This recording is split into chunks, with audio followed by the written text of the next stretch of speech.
everyone, and welcome to Coffee and Issues for Government Contractors with Carol Bernard and Michael Lejeune.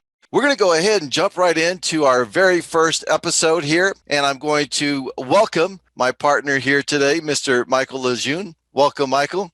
Thanks, Carol. Well, hey, man, I thought that this would be a good opportunity. As we kick off our first episode, where do we start with all of this? I thought perhaps we should start about telling folks a little bit about us, kind of who we are, what we've done in our lives, and basically what we're doing now. So if you want to start off, go ahead. Yeah, and it's always good for you to know who you're listening to and why, right? So I'm an Army veteran. I have about a 4-year career in the Army. So yeah, there you go. Do that right. Yeah, I never got into that. There's certain mindsets of the military that I was like, yeah, that's just not me. You guys can do that all day long, but whatever, right?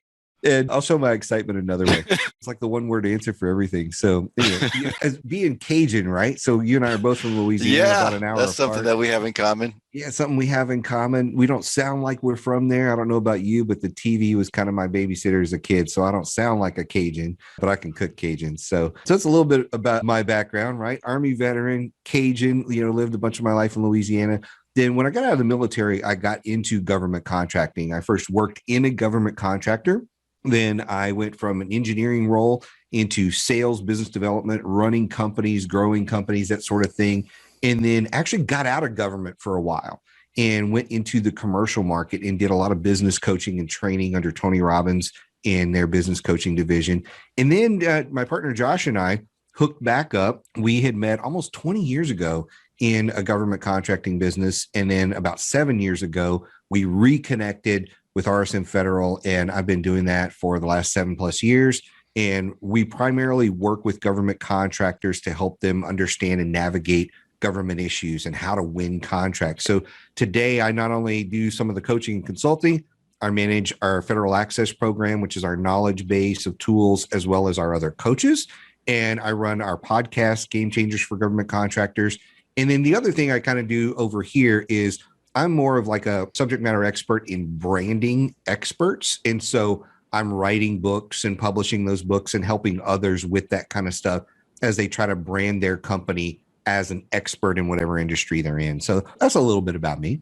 Yeah, you guys have some awesome resources there. You guys got some great coaches. And so at the end of the show today, we're going to leave you with a link where you can go and get more information about future episodes of Coffee and Issues and get a link to some of the things that Michael's working on the RSM Federal side and on the Federal Access side. Again, some really great resources. Michael's partner, Joshua Frank, he's one of our top faculty members over at Govology.com. And so I'll give a little bit of background about myself and basically kind of what led me here today.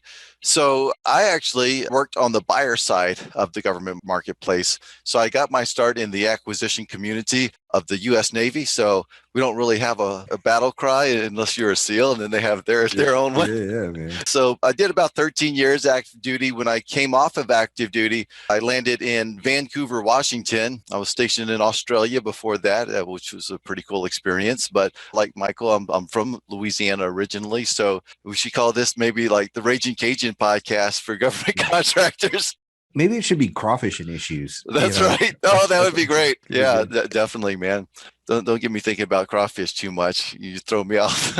Yeah. But yeah, anyway, so I did 13 years in, came off of active duty, and I was a buyer. So basically, I was a supply officer in the Navy. That's where I got my start in the acquisition community. And then when I moved to Vancouver, Washington, not Canada, I actually started working in the local city procurement. So that's where I started getting my feel for city procurement. Then following that, there was an opportunity that opened back up with the Department of Veterans Affairs. So I went back in on the federal side, and I worked as a contracting officer for the Department of Veterans Affairs, did a lot of different kinds of acquisitions, but mostly I always kind of ended up finding myself on the construction team. So like when I worked at the city of Vancouver, I was in construction acquisition. When I worked at the VA, I guess because I had that in my background, they were like, hey, come over to the construction team. Yeah. And so I worked construction for a while. My last job in the federal government was at the U.S. Small Business Administration, and there I was a business opportunity specialist. I managed primarily the 8A firm firms in that 8A business development program. So I worked a lot with the 8A firms.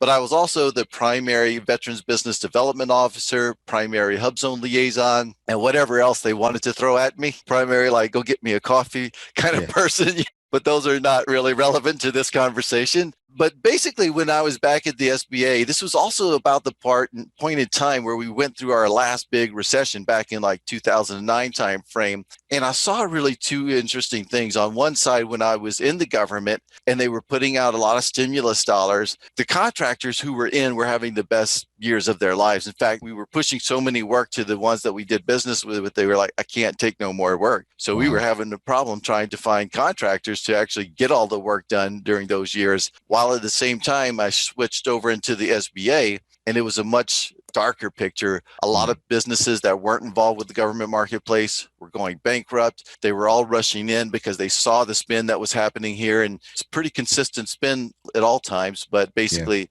in times of recessions, the government spends more, to try to boost up the economy. And we had a few 101 level contracting classes at the SBA's government contracting classroom, but we really didn't have a lot at that time. And I just really felt like I was challenged in educating contractors the way I felt that they needed the education. Thought, wouldn't it be nice if somebody would basically set up a website where all of this training was available online, on demand, 24/7. I said, well, I guess somebody's got to do it. I guess we'll go ahead and do that. It only took me 4 years, but in the interim, I worked for the Procurement Technical Assistance Centers for 4 years as I was building up. And in 2015, we launched Govology.com, which is our online training platform, where we have over 100 courses now. I think we're like up to 122 courses, all kinds of topics from getting started to marketing. Again, Joshua comes and does a lot of really great marketing and sales training with us at Govology, but we have legal, we have accounting, we've got cybersecurity. So we really work to provide a really good holistic training for everybody that's on the team, because it's not just about getting your salesperson the ability to win a contract. It's really got to be this team approach. And so I'm really grateful that we've got all of this training content now online. Everybody's loving it. I'm also grateful to be joined by you, Michael, today. We've been working together for a long time now. We've been talking about doing something like this together for a while now, and here we are. So I just wanted to thank you before we get into the next segments here. Yeah, man, I appreciate it. And thank you for bringing me in on this. I think it is kind of great to have a couple of Cajun guys who have a similar background and similar passion for not just veterans, but business owners. There's nobody that goes through 4 years of development like you have to put together the tools you have if you don't have a passion for helping that community. And I think that shows through all this stuff. You're always looking for new ways to serve the community, and that's just phenomenal. And so, you've built an amazing platform with Govology. And so, people definitely need to check it out. Thank you. Yeah. Well, we'll talk more a little bit about that, but I wanted to start with this next topic, which is, what is our why? And I ask a lot of contractors this all the time from the beginning, like, what is your why? Why are you here? Right? Because to me, government contracting or winning a government contract is not the end goal. It's like you should have a further destination. When I was in the Navy, we had a destination, and the contracts are kind of like the fuel that's going to get you there. And I feel like government money is really good fuel, sustainable, that's going to keep being there throughout your journey and your trip to get you to your ultimate destination. But Michael, I wanted to talk about, why are we here today? So I'll let you go first, and then I'll talk about my why and share why I'm passionate and why I really wanted to get this particular show and this podcast going with you. I think one of the reasons I joined up to do this with you is I love the live aspect of it. So obviously this is the only one that's not live today, but every other episode, we're going to have a live aspect to it where people can come in and they can ask their questions. So I really, really love that. But at the heart of it, it really is just about continuing to educate the market and give them sound strategies. For me, when I start to look at doing something new, I can go and do a couple of quick searches and you're just inundated with all this stuff. And a lot of times it's not good. It's just garbage a lot of times when you're looking at it. And it's some of the stuff you'll find, yes, it points you in the right direction, but it's so elementary. And what I mean by that is, hey, guess what, Carol? You need a business plan. Oh, really? I wouldn't have thought of that. But how do I build one? What does it look like? I have questions. Now what? Oh, well, now you've got to buy our services. Well, maybe they don't need your services. They just need a couple of pointers and that sort of Mm-hmm. thing. And so I really like the idea of having a show. People can tune in on this. They can come in live, ask their questions. They can get help. And it's from people that have been in the market for years. You know, you and I have been in this market, not just in our own company, but for years and years.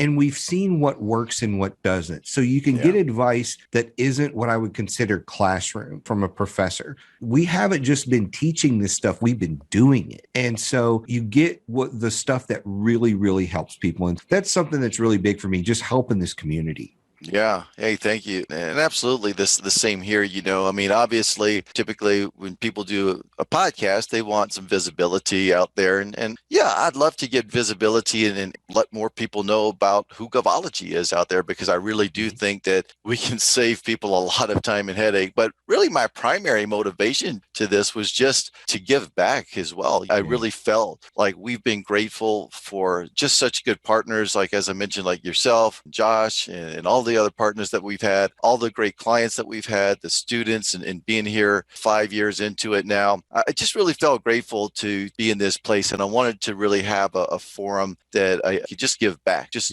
open the door. Hey, come one, come all. We're going to give you some information at the end of this podcast about how you can get involved with us, take part in some of our future episodes. But I just thought it was going to be good to do that. So that's why I'm here. And again, thanks again, Michael. And I want to talk a little bit about how to use this podcast. And we're going to talk a little bit about format here. So like you said, Michael, this is going to be a great forum to find good information. And one of the other things that I didn't mention inside of my background is that as I've been a buyer, but now I'm a small business owner, like a lot of you listening here today, but I'm also now a government contractor, because we also sell the Govology platform to some agencies out there. And so as I've gone through this, and like Michael said, we live in this every day. And first of all, I want to say that one of the things we're going to work very hard to do is to just really bring relevant and true information to you. Back when I launched Govology, one of the problems was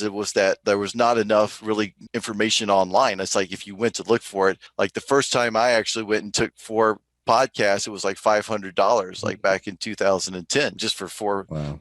Not even podcasts, it was like webinars. But I think the access to information has changed now. But the problem now that exists is that there's so much out there that it becomes hard to disseminate on like what's relevant and what's right and what's accurate. And one of the things that I tell folks all the time is that everybody's going to have a little bit of a different journey in the government marketplace. And I'll give an example. The construction contractor who is looking for contracts between 100,000 to 2 million is going to be a different journey than the person who's going to maybe sell the street cones and the barricades, right? And also like the thresholds levels. All of that depends on really how you make your journey. So we're going to talk some generalities in this. We're going to talk some issues. We're going to leave some thought-provoking questions for you to go in and fill in the blanks so that you can gain some clarity along your journey. But one of the things that I wanted to do here with Michael is that we wanted to start off, how do you tap your foot or dip your net or whatever analogy that you want to use into that river?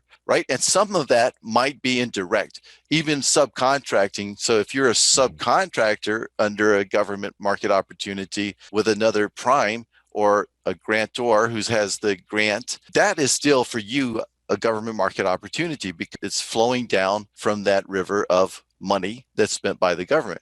Michael, how do you define a government market opportunity? I think you did a really good job of it. And when I'm thinking about this, it's anything that is supplied from the big government at whatever level. And the thing I love about the government market is once you learn how to navigate any area, you can learn to apply it to the other. So if you start in that SLED market, the state and local, you can learn that and then apply it to the federal or whatever it may be that you want to do, the education market, whatever. And so it's very simple, but I would also define it as the most consistent market that's out there. And I may be jumping ahead a little bit here in our slides, but that's one of the most consistent markets because regardless of what's happening in the economy or what's going on, the government or political, that's another one too. It really doesn't matter what's happening political and things are changing hands. And for me, if people want to talk politics, I'll talk it. To me, it's very funny to see all of the noise in the market. And these people are all friends in the background, right? You see all of that stuff. It really doesn't affect all of the dollars. Sometimes the political side changes the direction of some dollars, but at the end of the day, troops still got to buy the stuff the troops Mm-hmm. still need, right? Yeah. All those things are still happening. And so all the infrastructure needs and building maintenance, that stuff never goes away. So it's such a stable market.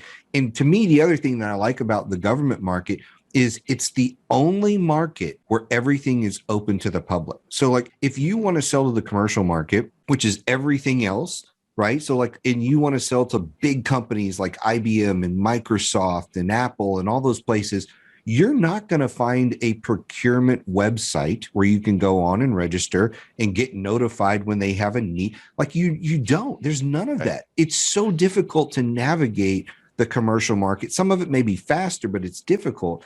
Where in the government, it's all out there. There's a way to actually find these opportunities. That's the really great thing about the government market is it's open to the public. Once you learn it, you can start to apply strategies very, very quickly and move throughout the market very easily. And then the way it runs doesn't change very often. I always talk about the good and the bad thing about the government. It hasn't changed a whole lot in 50 years. So once you learn it, it's not like, well, in a year or two, it's all going to change on me. A lot of it's going to stay the same. They may just be using different websites or acronyms, but it's a very stable, consistent market that is supplied through your tax dollars, really. I will tell you one good thing that's changed in the last 50 years, which is the internet has brought the opportunities online. Oh man. It used to be that like, did they get like some kind of like a paper or back in the day? A PowerPoint forecast. Yeah. Or something. Yeah. The internet's definitely helped. That's for Yeah, sure. it's definitely been a big plus, a big plus. I couldn't But if you imagine think doing about this it, 50 years ago, man. oh, I know. But if you think about it, it still went through the same process. Yeah. Just how they executed the process has changed, but the actual way you navigate it is not massively different. There's been RFPs for years and things like that. And so it's gotten better in a lot of ways, but it's still simple when it comes down to it. And so learning to navigate it, once you learn to navigate it, here's the thing. If you learn this now and you're early on in your business, the odds are for the life of your business, this can be a client for you. The government in general can be a client for you. Versus in the commercial market, you're only as good as the last good thing you did for your client. And so a lot of opportunity in this market. Now, we'll talk a little bit more about that as well. But yeah, I wanted to define that up because as folks are listening to the future episodes of the podcast and the show, I just want them to realize that like in one episode, we may be talking deep into just the federal small business certifications. And then in the next episode, we may be talking about crafting a strategy on how to sell to 90,000 agencies that are out there in the SLED market. So we talked a little bit about this just now, but why should you seriously take a look at the government marketplace? I will kind of start and say that in addition to what we just mentioned, which we can go into a little bit more detail here, Michael, but for one, the federal government is known as the world's largest buyer. And they do about $600 billion annually in spend. Now, that's a lot of spend. In addition to that, there's set-asides for small business. So about 23% of the money that the government spends annually, they set that aside, which means that like, hey, Microsoft can't be your competitor on a small business set-aside. And then within this, they also have other goals. They have a 5% goal to do business with small disadvantaged businesses. They have a 5% goal to do business with women-owned small businesses. They have a 3% goal for service disabled veterans. They also have a 3% goal for what's referred to as hub zone businesses, and that depends on where you're located. And this is why it's a very interesting marketplace. And Michael, you were just talking about like, hey, AT&T and some of these companies, they just don't have this one place where you can go and look for opportunities, but they also don't have this kind of like sheltered market. Right. And what that creates is opportunities not only for the small business to not compete against the larger businesses, but it also allows like a lot of large businesses and medium-sized businesses want to team up with a small business because it's like, hey, there's like several $1,000,000 here that I can't access directly, but I might partner up with this small business, and it brings a lot of partnerships together inside of this marketplace. We'll talk later on about teaming and all of these things, but it's such a unique marketplace in that regard. But let me flip sides for a second here and talk about the state and local. Now, State and local is different. Like one thing that's nice about the federal marketplace is that it's pretty consistent. You can go to one place to register, which is SAM, right? SAM.gov is the registration portal. State and local, it gets a little bit more complicated because you have different states and different cities that do business in a little bit different ways. So we can talk generalities about state and local marketplace. There's certain aspects where you'll just have to go and get the questions filled out for yourself in terms of like, okay, how does this relate to me in this city, in this state? What's their certifications look like? Because it's a bit different, right? So it's a little bit more challenging from that perspective in terms of everything's a little bit differently, done a little bit differently at that level. But what I will say about the opportunity is it's huge as well. There's an estimated, and I don't know what the actual number is, but I just shared with you that federal marketplace is like about $600 billion a year annually. The estimates on the spend in the state and local marketplace, I've heard anywhere from like 1.5 trillion all the way up to about 7 trillion. So if we just had like 3 times the size of the federal marketplace, if you were to aggregate all of that spend, right? You were to aggregate all of that spend, that's a big market with like something like 90,000 agencies out there. So it's just like, if you can develop like a comprehensive strategy for federal and state and local and kind of combine those two and have this other piece of the pie, which is the commercial stuff that you do, you can have a really great business. And not just to mention the consistency of the ups and the downs of the market, but the consistency of the spend going in there. And there's been times where government contracts have literally saved businesses from going bankrupt because they've lost a lot of that commercial business, but their government contracts kept them afloat through the bad times. Michael, what do you think? To just kind of tag on to that, I think one of the things that people don't really think about is the government pays their bills. They do. Now, depending on which state you're in, I'm in Illinois, unfortunately. I call it Illinoising. And it's annoying because the state doesn't pay their bills. They are notorious for not only not paying their bills through the last round of COVID funding. They actually snagged money that was assigned for Illinois small businesses and used it to balance out the state budget. So that's pretty interesting. So the state level, sometimes there's issues like that if you live in a state like Illinois. Otherwise, most of the time they're going to pay their bills. But on the federal level, they're going to pay their bills. If you did the work, you invoiced them under the contract, they're going to pay your bill. I have seen in the commercial market numerous times where you do the work, you send the invoice, they won't pay their bill. They argue their bill. They whatever. There's so many issues in the commercial market that you just don't have to deal with in the government market. And so just from an ease of use, I think the government is so much better in a lot of those ways, but it's been around forever. It's not going anywhere anytime soon. And so it's just such a stable market, especially if you're new in business. You can learn the ropes here and then apply that to the commercial side of your business. Because to me, I think one of the things that most people as government contractors forget is once they get into government, they totally forget there's a commercial market. And for me, it's like, use this as your training ground. It's a safe place to do work, and then go explore parts of the commercial market. And then as you do that, you can approach that commercial market and say, well, hey, we work for the Army and the Navy and this group and that group. We work for all these agencies, and you can really make a case for why people should work with you in the commercial market. So it's a great training ground. It's not going anywhere. They pay their bills. It's just a really good market when you're starting out. And if you were trying to grow rapidly, one of the strategies that I always teach people is sometimes you acquire companies to grow rapidly and go to that next level. From, say, the 5 million level to the 20 million level, you may make a strategic acquisition. One of the things that you can do strategically is buy a company that has government contracts. That's a way to grow. And it's such a stable form of growth. So there's just a lot of uses to it. I know that was kind of a tangent there, but there's a lot of uses to being in this market. So you can figure out how to really be a business owner, have a stable income that's going to weather just about any storm, and you can just grow. Right. So, yeah. So that's the two takeaways from here. This slide here, it's just growth and diversification. Both of those options are great. I think too many people that's like always think so much about the growth that they forget about the diversification aspects of the government Mhm. marketplace as well. But like I said, government contracts have sustained a lot of businesses in bad times. And this is Yeah. another reason why I always like preach to get into it. Back from my days at the SBA, when I saw that down economy and I saw that those two sides of like how much everybody was thriving that was already in, and then the people trying to get in, it was just like, it was heartbreaking. I was watching people spend their entire life savings and the retirement incomes of like their mothers, and all was gone. And it was just so sad. So I wanted to just kind of put out some information, and we'll kind of have some final thoughts. But here's how to follow us, join us, and interact with us. So we've got a page. It's at gavology.com/issues.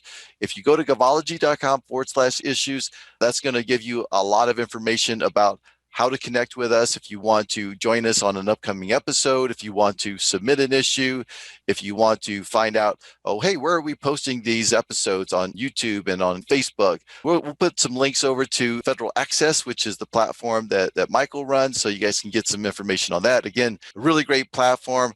Highly encourage you guys to check that out. So gavology.com/issues. Michael, before we close, do you have any final thoughts, like your Jerry Springer final thoughts here? Oh man, I could go into some Jerry Springer final thoughts. I'm sitting here thinking about crawfish the whole time, so I'm hooked on that. I just found a guy on the internet that actually sells them live and ships them to you anywhere in the country. So, like, man, Oh, check that's that cool. after this. So, but I think the biggest thing here for me is we're here to help you.